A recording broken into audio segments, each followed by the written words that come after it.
horse dewormer's not a flattering thing. I get that. It's a lie. It's a lie on a news network, and it's a lie that's a willing.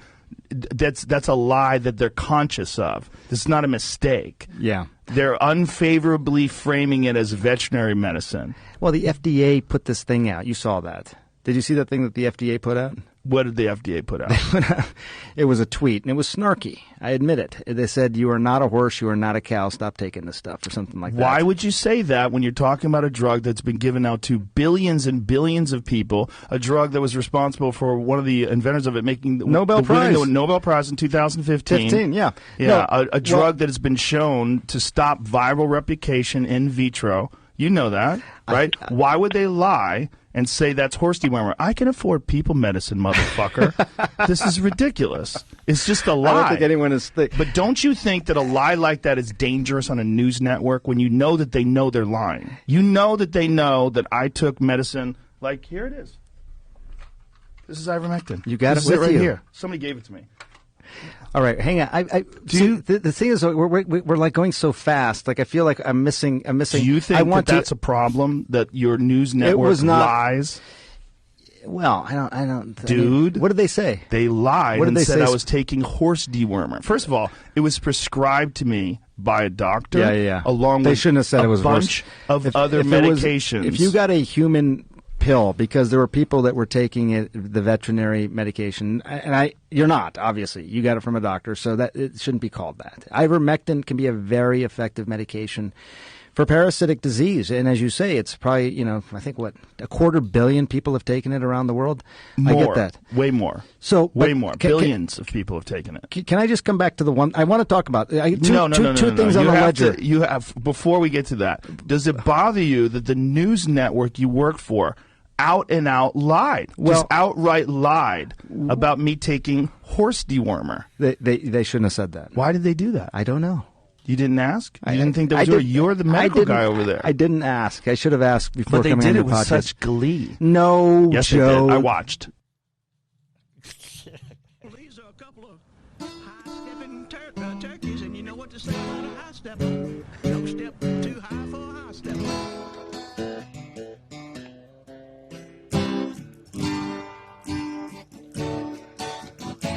No representation is made that the quality of legal services to be performed are greater than the legal services provided by other lawyers. I'm Harry Steele. You found the Backstory Podcast. Number 103. Mr. Rip is here. 103 or 104? Well, we didn't get 103 up. So okay, so we're going to fudge and call this one 103. Okay, all right. So, Raines, the top stories this... Oh, well, I should introduce our panel. Mr. Rip from the Rip Report is here with me in studio. Glad to be here. And, what? Mike, you got to get your mic in front of your face. Oh, I can barely hear you. Sorry. And Mr. Russian is on the phone with us today. He's having technical difficulties in Kingwood, Texas. What's going on out there, man? It's just more suburban bull crap. If there's one internet provider for this community of 80,000 people, yeah, and they just decide that the way they do things and the service they provide is just good enough, for everybody. If it's good enough for the goose, it's good enough for the gander. And, I have no internet today. So I'm phoning it in, and the next call I'm making is to my city councilman's office to talk about the franchise fee that Absolutely. That this company pays the city and what they're supposed to provide. So. Raines, my father, yes, when he formed the first Alabama Consumer Association, was arguing in front of the Homewood City Council about the TV franchise rate and how they were screwing the citizens when he had a massive heart attack and died. Oh, my God. Paul, I laud the efforts of your dad to get out there and speak truth to power and pay the ultimate price while doing it. I hope I get a better result. I do too. Yeah, don't. But my hat's off to him, man. That's true love there. That's what the issue was that he was bitching about that night was TV cable franchise agreements. Well, Harry explained to me that a city will have a franchise agreement with a company that provides services like that. And if they provide like cable and internet, the city will say, look, we're going to charge you this to operate here, but you have to deliver X amount of service. Correct. And this is one of like 4 ISPs in Houston, and they are not up to the task. And people are complaining constantly, and it's ridiculous. I give up a lot, like most things. When the common man starts whining about it, I can usually say, well, there's this or there's that. I understand the bandwidth sharing concept that internet providers use, but this is a structural problem at an all-time low. I mean, lines are being cut, and they're not replacing them. Splicing them, patching I got a problem with that. Yep. City council is the way to go first. So Paul, how much money do you think his internet cable provider pays Harris County, Texas, for the right to run a cable the size of this pin in their right of ways? No idea. Probably a couple $1 million. Really? Considering how many people that they service in their area. Oh yeah. Yeah. Taxi companies that use the county right of ways or city right of ways have to pay franchise taxes. Guess who doesn't pay anything for having all their crap in our right of ways here? Baldwin County Sewer. There you go. Baldwin County Sewer. I'm going to bring it back to Baldwin County if I can. So and that's on the commissioners to do something. So this week we heard from a whistleblower, or I guess it was last week, Frances Hagen. I hope I'm not butchering her name too much. I think that's close. And so she had several revelations about how Mark Zuckerberg is trying to jewel cigarette little children with it's not Instagram, right? Instagram, right? And then the other top story of the week was the Crimson Tide falling to Texas A&M. That was a hell of a football game. It was. That was a hell of a thing to bring up when I'm just having my coffee. And so what I think I tweeted this article, and I said something like, we always expect DUIs and domestic violence to go up when Alabama has a bad football game. Right. But this argument over Texas A&M game leads to fatal shooting. They got to talking shit in the yard, and somebody got shot. A gun and a little bit. Well, to be fair, I think you could take that line and substitute any football team like below Lake Michigan and substitute that, whenever, Michigan State loses, we can expect an uptick in DUIs and domestic violence. Look what happens. And I think that goes from everything from Oregon all the way to the U of Miami. So and then that's a nationwide thing. Look at the rest of the world on the soccer games. Yeah, no kidding. Oh, good God! I'm talking about those serials.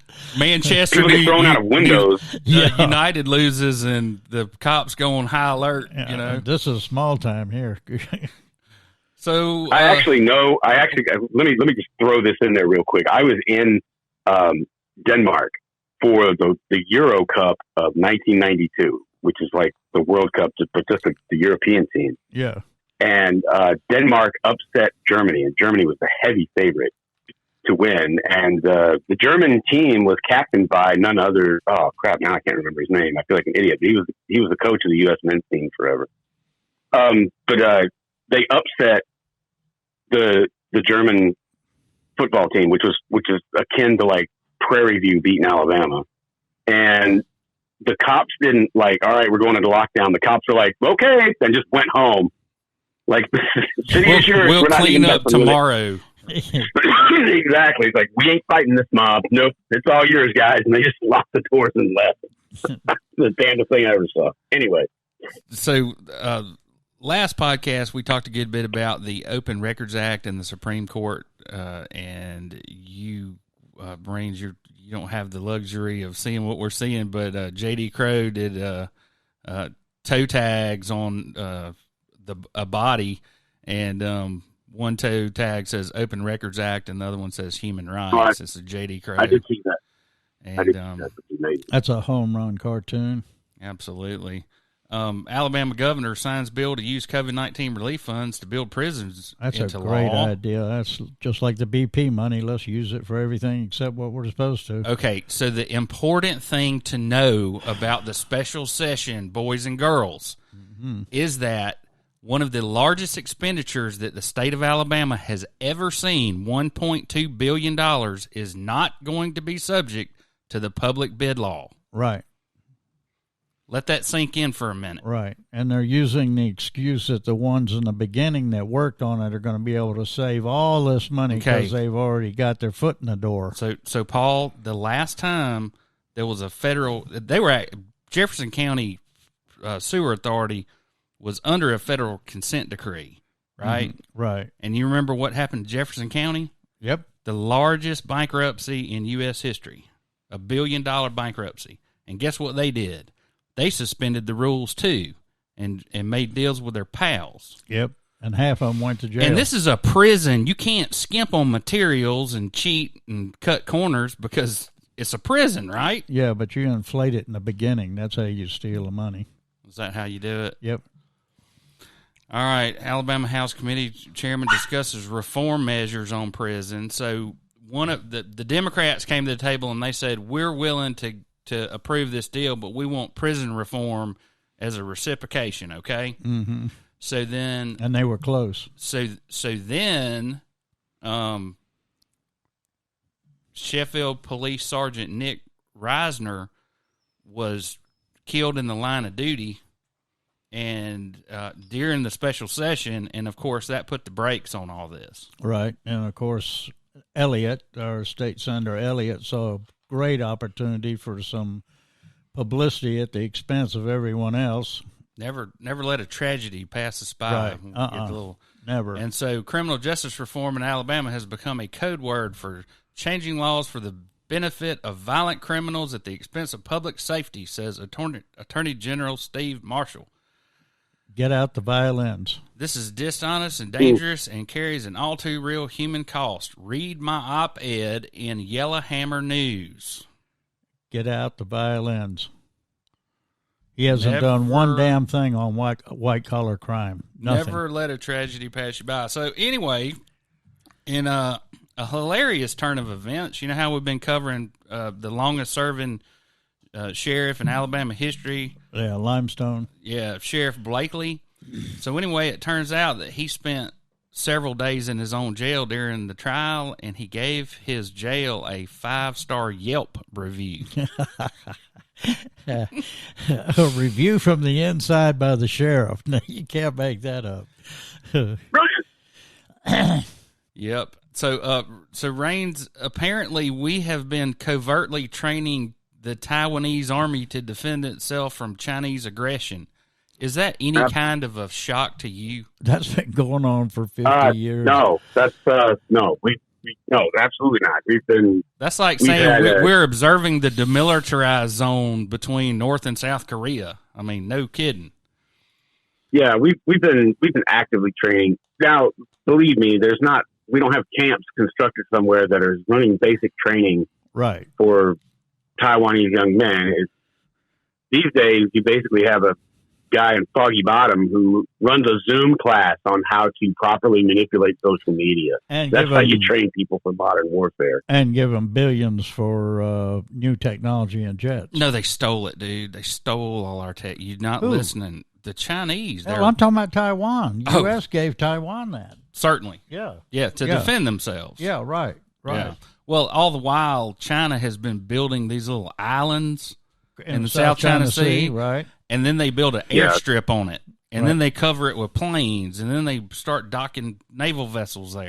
When they started doing that, I remember when they started doing that. Well, I don't remember. I was very young when they started doing that, but I remember President Ford said that actually I think he made an announcement during a broadcast to the nation. He said that China is attempting to bridge the gap between mainland China and Taiwan by building a series of islands that their ultimate plan was to interconnect them so they could make absolutely a de jure claim that Taiwan was part of mainland China. Oh, wow. I hadn't heard that Part of the before. string of archipelagos or something? That's No, they felt like they were going to build a land bridge. Yeah. Like literally just fill in that part of the South China Sea so that it became part of mainland China. So they would gain one of these medieval de jure claims that says there's no way it can't be part of mainland China. Look, it touches China. So who's in charge of the farm in Langley? Because we're looking at an article that says CIA creates new mission center focused on China and technology. Now, why would a clandestine intelligence organization announce that? I figured we already had one. Not just a Chinese section, but like a whole acre of Buddy, it's just like they said during the Mercury program. No bucks, no Buck Rogers. You got to get money, buddy. So you got to announce so that be able to fund something. Because have they asked for anything else this year? I don't know. Watch their whole budget go to that. It's Katie bar the door on funding for military and intelligence, man. No, see, what the CIA does is they say, hey, we need $20 billion to open a special section to train the Taiwanese military. Congress says, God damn it, that's a fantastic idea.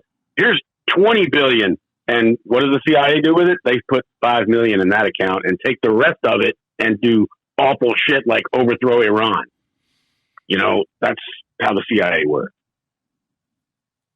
Fair enough.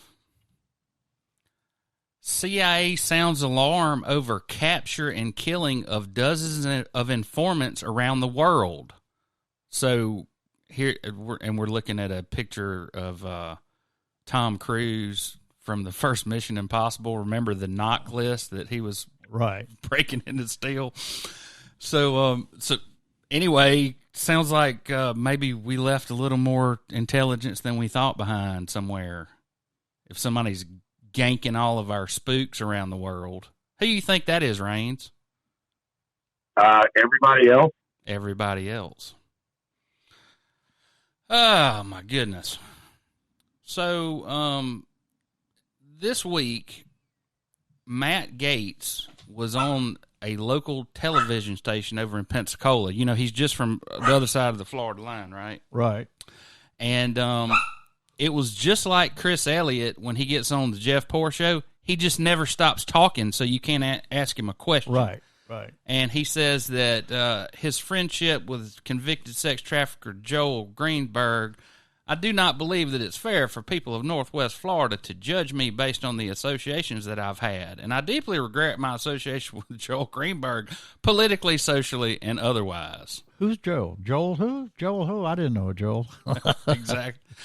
He was the tax collector for one of the Okaloosa County, I think. And they PayPaling girls to come fly on planes with them to the Bahamas. But they were legal age, he says. I don't think one of them was. Well, that's the argument. But what he's saying is it was legal and it was okay. So why not just stick to nailing lobbyists? Yeah, really. Come on, man. Into its lawsuit, the Justice Department called the Texas abortion law unconstitutional. U.S. judge blocks enforcement of Texas's controversial new abortion ban, and then, of course, we know that the appellate courts put that back into play. 2 days later. Gabby Petito's fiance is still in the wind, and Dog the Bounty Hunter is relevant once again, along with that Walsh fella. Oh, yeah. They all camping out down there looking for this guy. Right. Well, I'm pulling for the dog. And it's like Raines and I said, he ain't been in the U.S. for a while. I'm pulling for the dog. And if he's on the AT, you'll never find him. Well, I'll tell you where not to go. I actually have a gentleman's wager gentle person's wager with my wife. She believes that he is still in the United States. I believe that he's not. And we have a bet to as to what will be the final outcome of this. And the caveat of the bet is that if he is found dead, all bets are off. Oh, God. So, all right. I won't tell you what we're wagering because this is a family program and I'm not allowed to curse anymore or say things like... Right. Depends on who finds him as to whether or not he's found dead or not, I would imagine. I think he's in the U.S. I think he's in the U.S. I do not. He is absconded. He is out of the country. I'll tell you where not to go. Belize. Everybody goes to Belize. Yes. And they all get caught. Don't go to Costa Rica either. Like, the Costa Rican cops are real good, man. And all it takes is a phone call from the FBI, and they're like, "Okay, we go find a guy for you." Well, not only that, but it always surprises me how Americans just disregard the fact that they have TV down there. Yeah, they like, do watch TV. Only their economy and infrastructure is third world. Their technology levels are far from that. Correct. I've been in villages that didn't have a paved street, no running water, electric certain times of the day, and every damn buddy had a computer and a phone. That's right. Everybody's got a TV, Right. Yeah, the town well's got a dead goat in the bottom of it, but by God, we've got ESPN3. Correct. So, Raines, this week the Justice Department accidentally unsealed a rare keyword warrant ordering Google to hand over data on anyone who searched a victim's name. Oh, my God. How would you do that? Yeah. Because they capture every search that you make on Google. Holy crap. This program is not sponsored by DuckDuckGo, but, That'd be billions. We do everything we do on Google. Yeah, so. I do too. So you called it a keyword warrant. Harry, has there ever been anything called a keyword warrant? Have you ever heard of anything like that coming out before? Nobody's ever heard of it. That's why it scares the shit out of everybody. I haven't. Yeah, that's a bit unnerving, but I've been fighting the keyword war for years. I understand how algorithms work. That's why every now and then, if you look in my search history, it'll say something like "how to weaponize cheddar," or how to build bomb from skateboard, or something like that. I just like to just throw those out there, get the search results, throw it into the algorithm, and GTFO. It's just my own little sedition. Well, I'm sure I have a file somewhere because I've accessed the restricted section of the Drawn Library at Auburn University. I mean, there's all kinds of things but the keyword warrant, that's scary stuff. Yeah. And the idea that that a judge signed it. So European Parliament calls for a ban on facial recognition in public spaces. Good thing the British got the hell out, because if you're in London, you're constantly under surveillance. The most surveillance city on the planet. Amazon this week introduced its Spybot. Have you seen this little thing? Looks like a little chihuahua, follows you around. It's got like eyes on the screen. Amazon Astro, a home robot. I saw a drone today that could lift 400 pounds and make a delivery. I thought that's quite a bit of weight. So not to be outdone, Ring comes up with the world's first flying indoor security camera. So you can program this thing to every once in a while come online, stream to your smartphone, and fly around your house and make sure everything's cool. That'll keep you clothed. The Super Hornet was delivered. Raines, did you know that, to the first aircraft carrier? Yeah, so those things are in use. So we're getting into the COVID-19 portion of the program, Rain. So, man murdered 3, thought his pharmacist brother was killing people with COVID-19 shots. He's probably doing the meth himself. Well, he looks a little Willie Nelson-ish. He looks like he doesn't smell good. I think His he's hygiene's beyond. not I think very he's good. far beyond Willie. I absolutely love that description. I'm going to use it from now on. It's he looks like he Oak doesn't Ridge smell Boys good. looking fellow. Yeah. He's right. Yeah. So, anyhow, incredible if true, I guess there's nothing you can't do with an mRNA forge, was my comment. The New York Times has reported the WHO has announced that for the first time ever, we have a vaccine to prevent malaria, and that disease kills 500,000 people each year, half of them children in Africa. So if that's true, That's That's big. huge. That's huge. That's huge. Yeah. Finding a malaria vaccine, to be fair, there have been malaria vaccines, and if you'd like to go look them up, you can, because I can't produce the names of them right now. There have been malaria vaccines that they've tried even as far back as the 1950s, but the side effects of them were so horrific that they weren't effective. There were malaria vaccines that would keep you from getting malaria, but it wouldn't keep you from becoming, gaining weight and becoming this ball of histamines that would just swell you up or make you so susceptible to infection that, you won't die from malaria, but you might die from the bite the mosquito gave you. Right. We took something for we've malaria. got one that works. You guys took horse pills. You took. That's right. That's right. That's right. It sounds a lot like hydrochloroquine, but it's not. It's something similar to that. Right. They were big horse pills that you took, and then I knew people that were taking those same pills that were working in West Africa up until just a few years ago. Hey, do you remember how many people died digging the Panama Canal from malaria? Oh, I can't remember. All of it was them. A lot.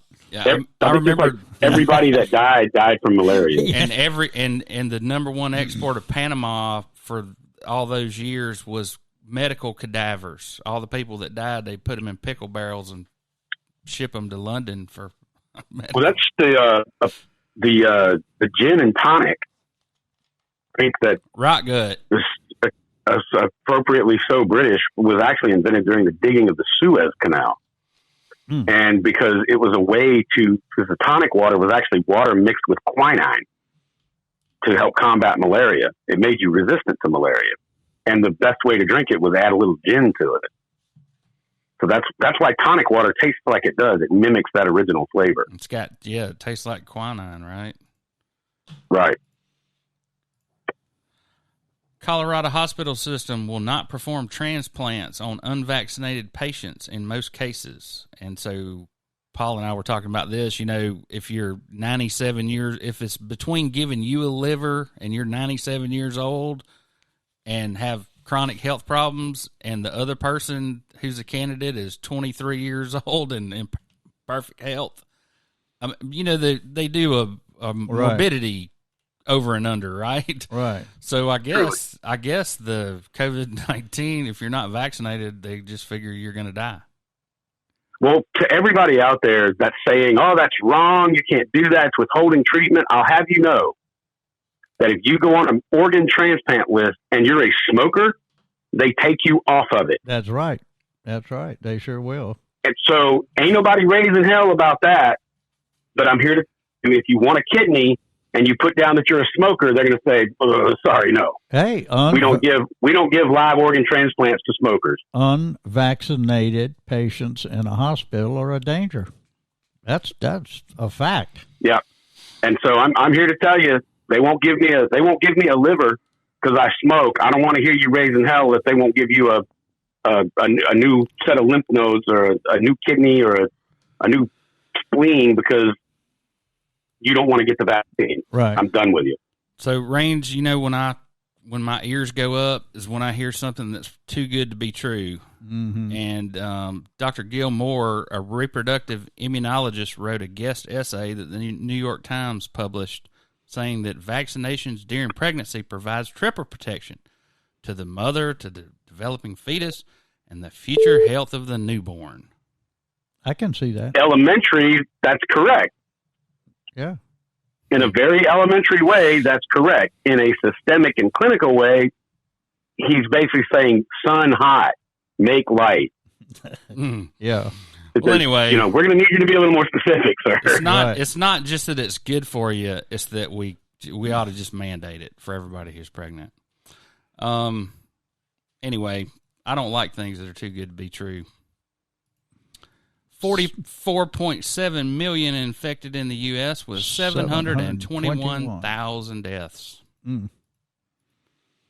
My ear's still ringing. The U.S. buys 500 more doses of Pfizer COVID vaccine for other countries in response to the disappointment that we can't give it to every man, woman, and child in the country. So we had to buy it all up and give it away. WHO contracts are in place for remaining 5 billion doses, but it's critical that those doses go where they are needed most, with priority given to older people, health workers, and at-risk groups. And I said Joe Biden has more street cred than WHO. See 60 Minutes, WHO bat virus. Oh, Just no check that comment. out. There's a map of the total infections across the southeast. Hot spots by county last week and this week. We are still on the high end. Only 2 people died. But, of course, we had the Freedom Festival this past weekend, right? Right. And we don't know how many people showed up with Delta. See, I kind of thought Delta, things were winding down. I talked to a client the other day, and one of her school-aged children was homesick with it. That was Tuesday, I think. Yeah, I didn't hear how that festival went. I think it went off pretty well. And then, Mayor Tony Kennon likes a good time. We know that from his barroom altercations and things like that. Fact. All He may right. not have knocked anybody off. Couple back at Freedom Fest of this, I'm certain. So, on to local capers.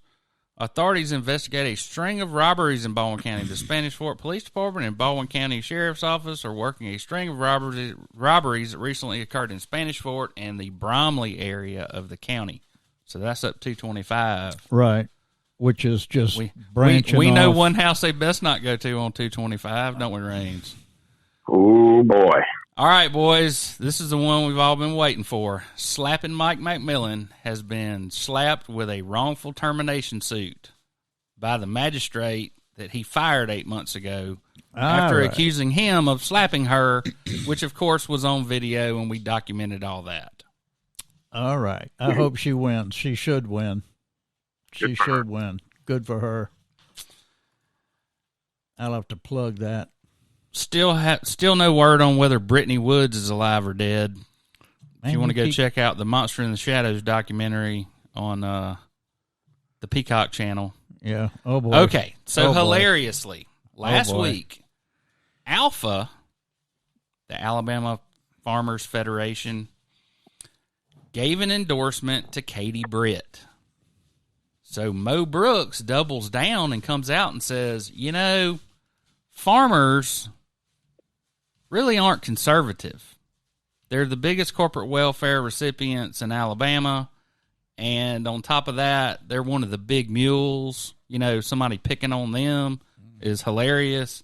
And what was the other thing? Well, the immigration issue. They don't want the border issue fixed. Yeah. The Lanyap, this week's Lanyap, Mo Brooks versus the World, But Why, by Jeff Poore. I like the one thing where Mo Brooks is referring to it. He's saying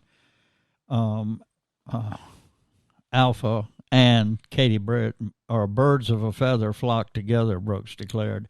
Every open border, cheap foreign labor interest group seems to be supporting Katie Britt. There you go. That's just screaming out the back door. The immigrant issue or some damn thing, foreign labor, whatever happens to ring a bell.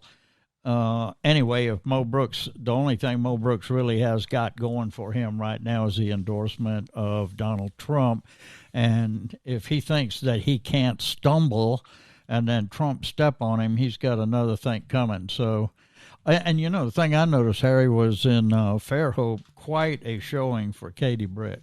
Quite a showing in signs already. So, Raines, in a masterful stroke, Stan McDonald, who is Brooks' co-campaign manager, says to Alpha that this squabble is a little childish, and you guys need to quit having an ego-driven food fight. That's pretty good. Sounds like how I'd address one of the big mules myself. Right. All right, Paul. Lanyap. Yeah. So we talked a little bit about the de facto governor of Alabama, the governor's chief of staff, Joe Bonner. Right. He's a former congressman. I don't know that he was ever an educator, was he? I do not think so. Well, But he he's was with one the of the University three of Alabama finalists a for the while. University of South Alabama's new president. Mm-hmm. And the Lanyap reporter on October 12th, Bonner left several people standing in line at the public forum today after taking just 5 questions from the audience about his voting record and qualifications for the presidency of the University of South Alabama. Limit the questions. All right. Something else? You got something else on Lanyap?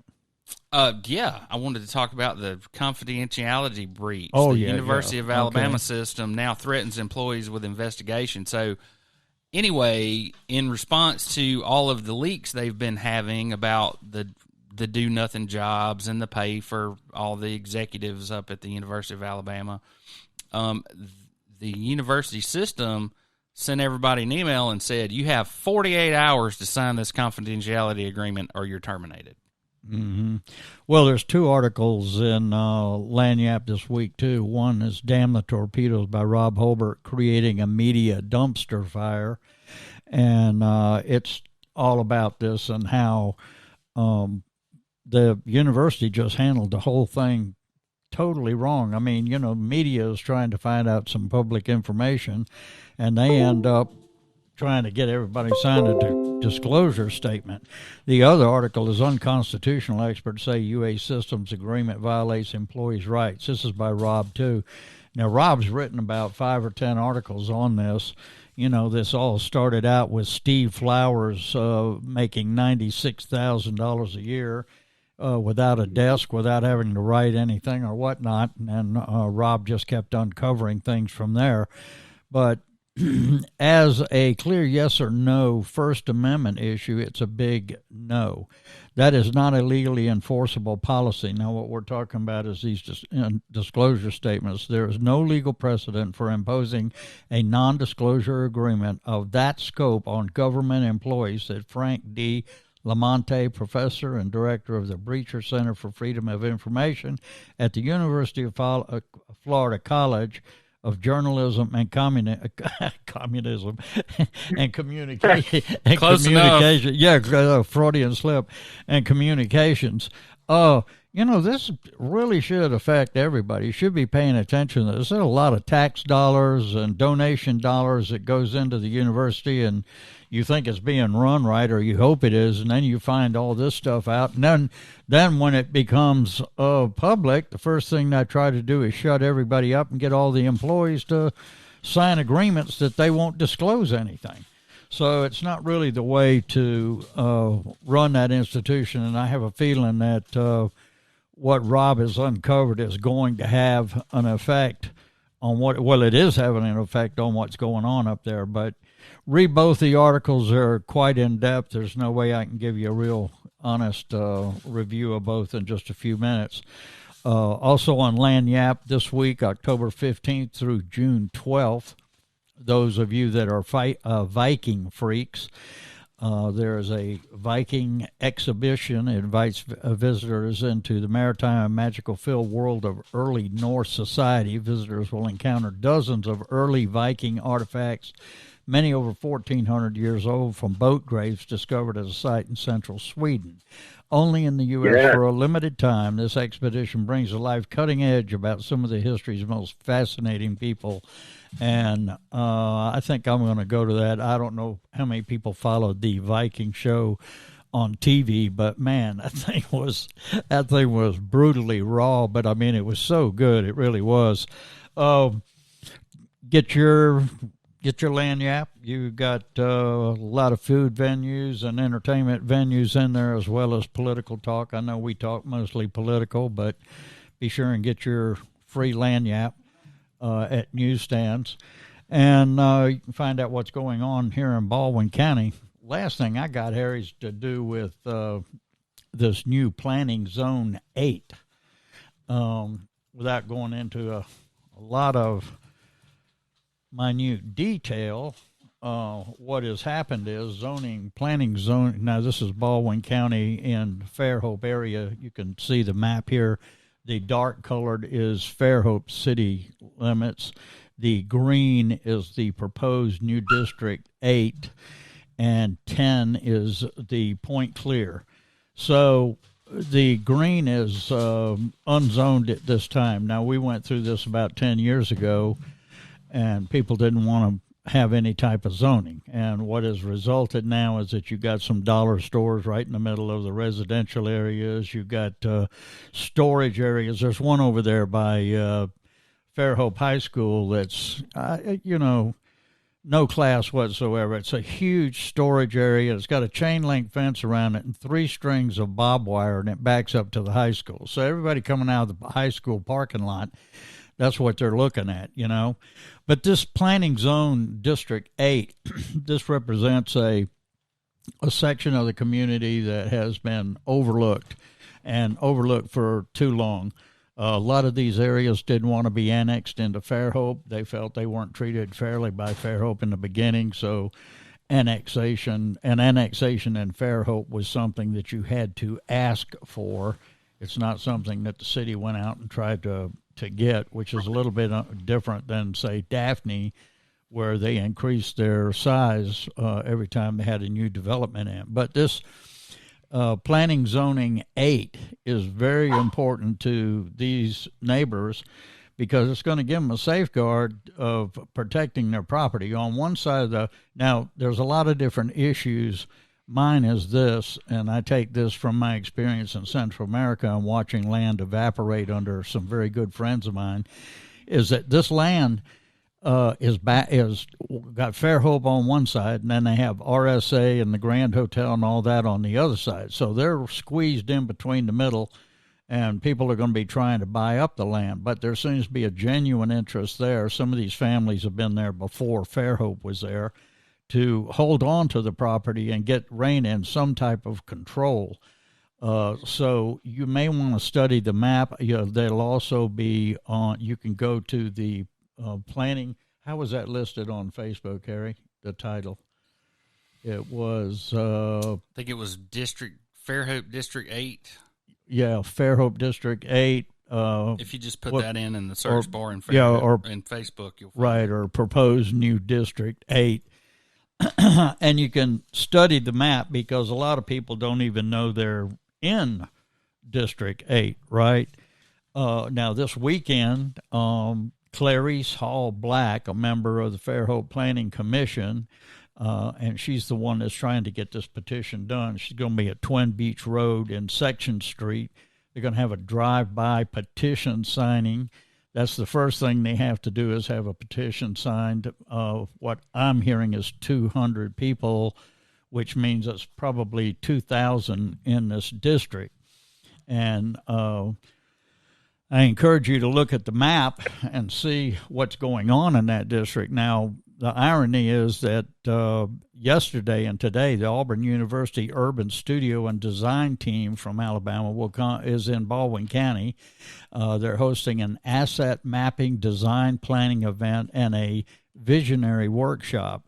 And they're looking at the same area, the same part, the south end, lower part of Fairhope, this unzoned area, and some other areas there. There's probably... I was telling Harry this before the show. If you were to look at property at what the value is and the potential of that property raising in value, this property zoning 8 probably has more potential than even Point Clear, because Point Clear is kind of leveled out in the same way with Fairhope, and the District 8 is a lot more depressed, so there's a lot more room there to grow. I encourage you strongly to research this, find out if you're in that District 8. They're going to be going to do a petition, and like I said, they'll be at Twin Beach on Saturday all day long. There'll be somebody there. You can drop by, get a map, sign the petition, talk to your neighbors, try to get this done. A lot of people do not want to be annexed into Fairhope. This is your alternative. Form your own planning district and protect yourself through that. It's going to give you a lot more. You're under this planning district, you would be under the auspices, of course, of the county commission, but it would give you more voice, which I can attest to. It'd give you a lot more voice than, say, in Fairhope, because they do whatever the hell they want to do. So I would encourage you to really research this. Go by Twin Beach Road if you're not sure where District 8 is and pick up a map.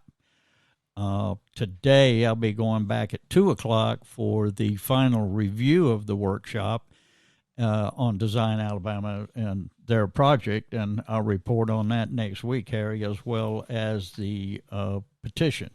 And today, on the RIP report, I will be featuring that, something probably like Get Behind the 8. But you'll see the ripreport.com will start promoting this as well. All right. Well, a couple more things going on around in Baldwin County.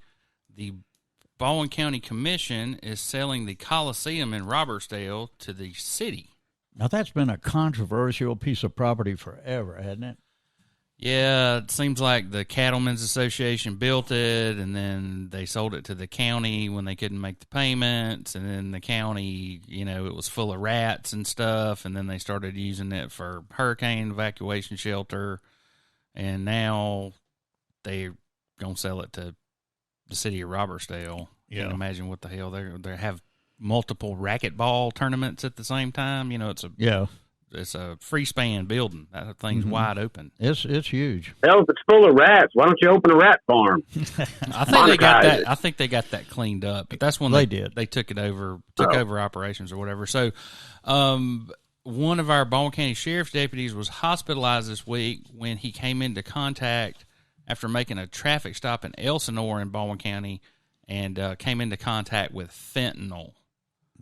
And they're saying this is the largest amount that they've found in Baldwin County so far. But my comment was, if they found this much, the streets are awash with it. Well, Raines pointed out the fentanyl is like a light brown color. That's what I thought, too. It's 2 bags of white powder, so I don't know what the hell they got there. I don't know, man. That's just a damn stock picture. Right. Right. So Tommy Tuberville is taking advantage of the new I guess it's the infrastructure Everybody plan. with an IQ of less than 70 in Alabama. Let me complete that sentence. Yeah, and so he's proposed a new amendment to limit the the reporting that's required. Any transaction over $600, your bank must report it to the Internal Revenue Service. I don't know if we'll get any traction on that, but all the people in the Protecting Financial Privacy Act is the name of it, and I know it failed, and then he's still talking about it. Yeah, well, I can tell you they monitor it because I used to send funds to and from Belize, and I did it for about a year and a half, and they stopped me at Customs one time coming through New Orleans, and I went through a rash of crap trying to explain what I was doing. Yeah, where's your papers? What are you doing? It's the damn government's business, Paul. Well, I just happened to be. Yeah, and it's a crock. My wife went to Las Vegas with her best friend a couple of years ago, and her best friend was like, "I'm taking $10,000 to just blow," and I was like, "Do yourself a favor and give Jessica $5." My wife, give my wife $5 to go through security with, because if you're holding 10, they're going to stop you and want to know where you got it because of exactly the bullshit you're talking about. Right. Patriot X. So some good feeling news. Sermon Farms and Daphne's opened up its sunflower field to the community. That's always You're a looking pretty for sight. something to do this weekend. All right, dudes. So we're going to have to talk about this one for a minute. South Baldwin County is planning a $200 million workforce center to fix the labor shortage. Well, I actually talked to the county today about that, and they said that the developers and the county are extremely concerned about how this thing could go wrong or sideways. So long as I get to be in charge of the drug trade, you're in charge of prostitution, and Raines, you want to be in charge of gaming? Well, they asked me what I... Man, can me and Paul switch? Hey, Raines, so I'm talking to this gal, and she said, well, what is your thought on something like that, where the 6,000 or 7,000 people be together like that? It's just the workforce. I said, this for the service industry, right? She said, right. I said, so now let me think back. How would I be if I was living with 5,000 or 6,000 people that were in their early 20s? all jammed in the same place. It will be the den of iniquity, I tell you. So I don't know. You better be or a good place to house all these Afghan refugees. Yeah, well, now they Give them some have. work. I mean, there's some very successful places like this where they have gone in and built dormitories and structures that, were pretty well maintained and controlled. I think, God, I can't remember the name of that company that's really known for that. So we'll have to see. But the thing that I asked them that we talked about, Harry, was 6,000 to 8,000. I just couldn't imagine that the workforce was that short on labor. And they said that's the figures that they're getting. So I don't know. Well, just ask Joe Biden. His presidency is in ruins for many reasons, but the September job report is one of them too. All the people that left the workforce. Well, that's true, and I don't say anything in defense of it, but I will say that Americans are very, very short memory. And he's got 3 years to go, so your mind may be foggy 4 years from now as to what was going on this year. So here's my Twitter comment. Let me go ahead and let me get this out of the way. Warehousing your labor force, the 21st century version of a mill village? Not really, because the people will be working elsewhere, not necessarily close to the mill. Maybe embracing growth and throwing away the comprehensive plan in 2010 wasn't such a great idea. Bob, James, Tucker Dorsey, and Frank Burt were your Catalyst County commissioners at the time. Who are they now? Mm-hmm.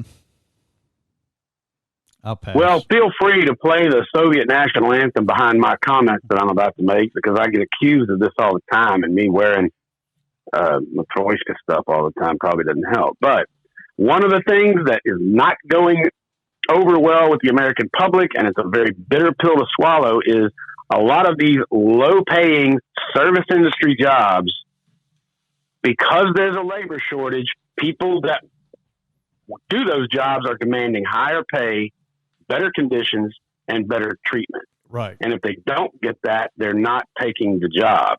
This is called seizing the means of production. And I don't care if it takes 10 years. This has been a long time coming in the American service industry. I agree. Totally, I agree. Well, we'll just see how this all I don't unfolds. like the thing I don't like, Range. The thing I don't like, I don't mind paying for service, but if I'm taking takeout, give me a break. I'm taking takeout. I had to go over there to get the damn stuff, and then I'm leaving, and you're expecting a tip too. The burden of paying the individual employee is put too much on tips. So it needs something needs to be stabilized there. The service industry is a poverty industry. Correct. I worked in the service industry for decades. I made more money as a bartender than I did as a newspaper reporter. And I'm here to tell you, across the board, it is a poverty industry. Did I pay my bills with it? Sure. Did I get ahead with it? Sure. Could I have sustained my family on that for the rest of my life? Absolutely not. Right. Right.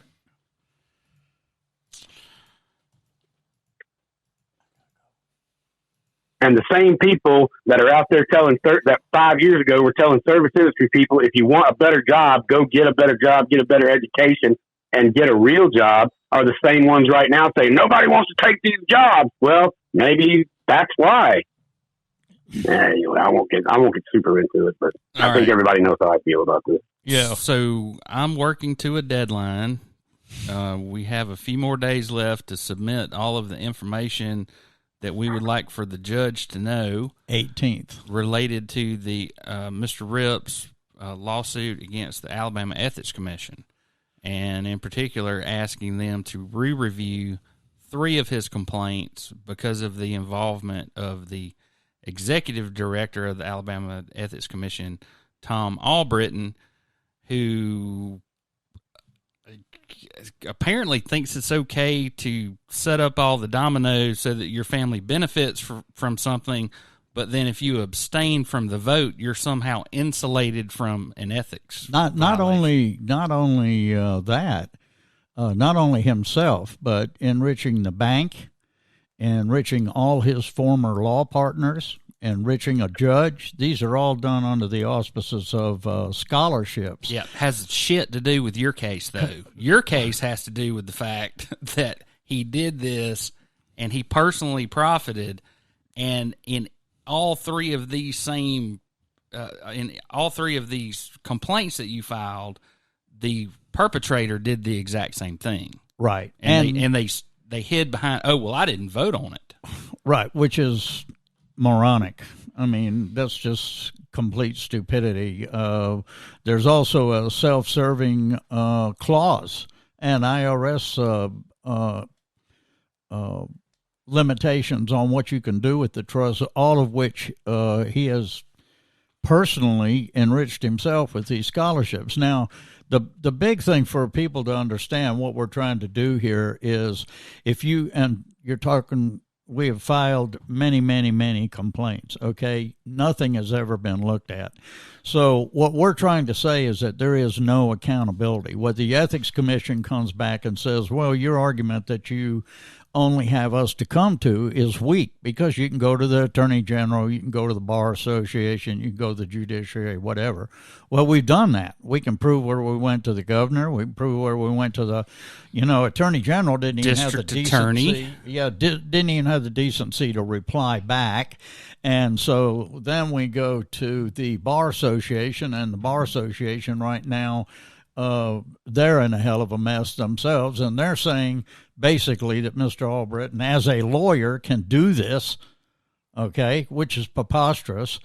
And so now our last recourse is the writ of mandamus. Now, the satisfying thing behind this, and this is where I don't understand people, is to think ahead your problems, how you're going to get out of this, is that there is a civil suit creeping up behind Mr. Albritton and Regions Bank, the bank that handled all of this. So sooner or later, this is going to come to light, and I want them to know that yours truly is trying to get the attention of AP or somebody to cover this, because this is a monster story that has yet to be picked up by mainstream media, and kudos to Lanyap and Rob Holbert for breaking this.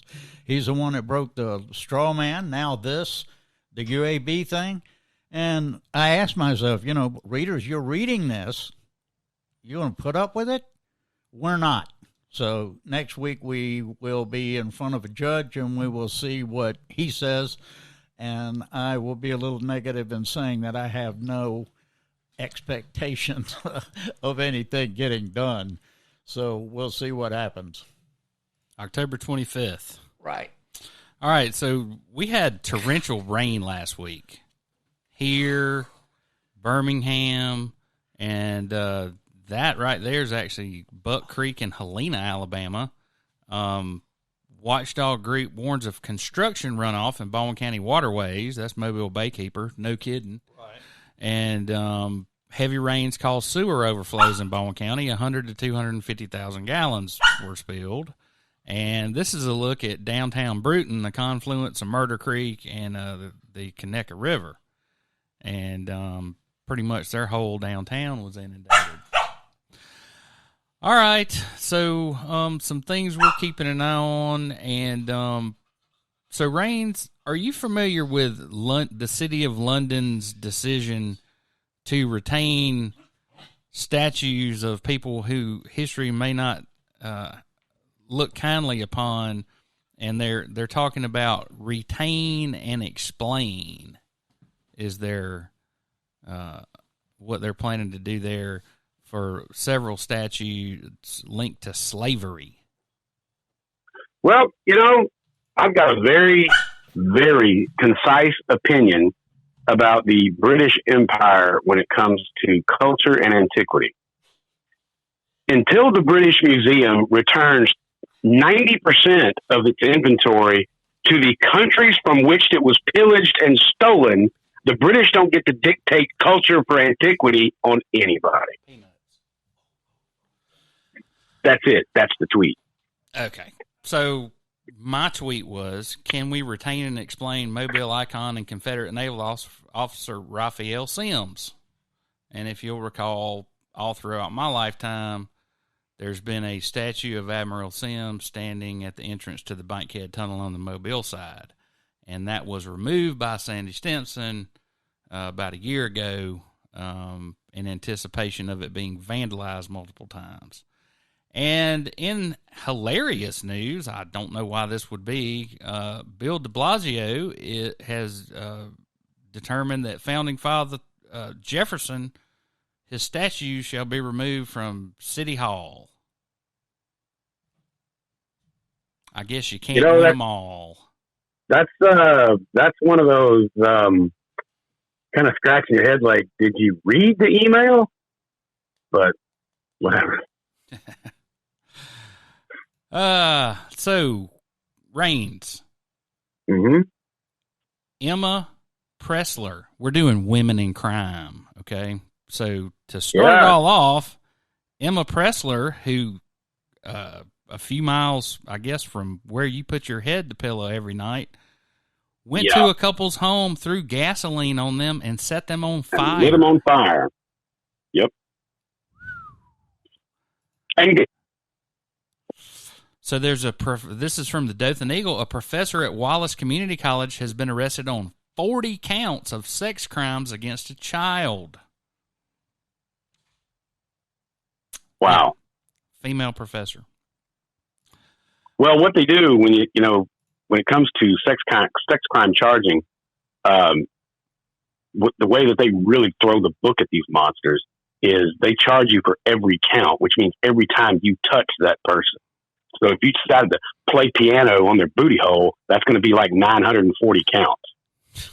And they will put you in jail till you turn into a diamond. Well, so, I have a feeling we're not going to be she's not going to be teaching class for much longer. So Florida drama. I have a feeling that you're not going to be using that comment on the podcast. No, I'm not. So Florida drama teacher accused of having sex with 14-year-old student in her car. Yeah. That's a poor headline. Whose car was it? Must have been hers. The kid was 14. So, the next one here is Alabama high school secretary charged with sex with student. That's hot off the press this morning. Mm. And Santa Rosa County Sheriff's Office deputies responded to a call at the home of the Coons. Anyway, Harry. What? How do you spell Coons? Kuhn. Just double checking. Arrest of Bree Coons. She is a chief petty officer at NAS Pensacola, and she shot and killed her husband while he was on the phone with 911. Mm-hmm. And then the one that you're really going to like, Raines. Okay, so you know how in Alabama we file ethics complaints all the time, and they get thrown in the garbage. Mm-hmm. So a Destin, Florida city councilwoman had a complaint filed against her for using her city cell phone for personal business. Right. Okay. The sheriff's department. I read all about this. The sheriff's department came over to her house, and I guess she got belligerent while they were taking her into custody. She horse kicks one of the investigators. Yeah, it took as the great Ron White once said, I didn't know how many of them it was going to take to kick my ass, but I knew how many of them they were going to use. So is that like a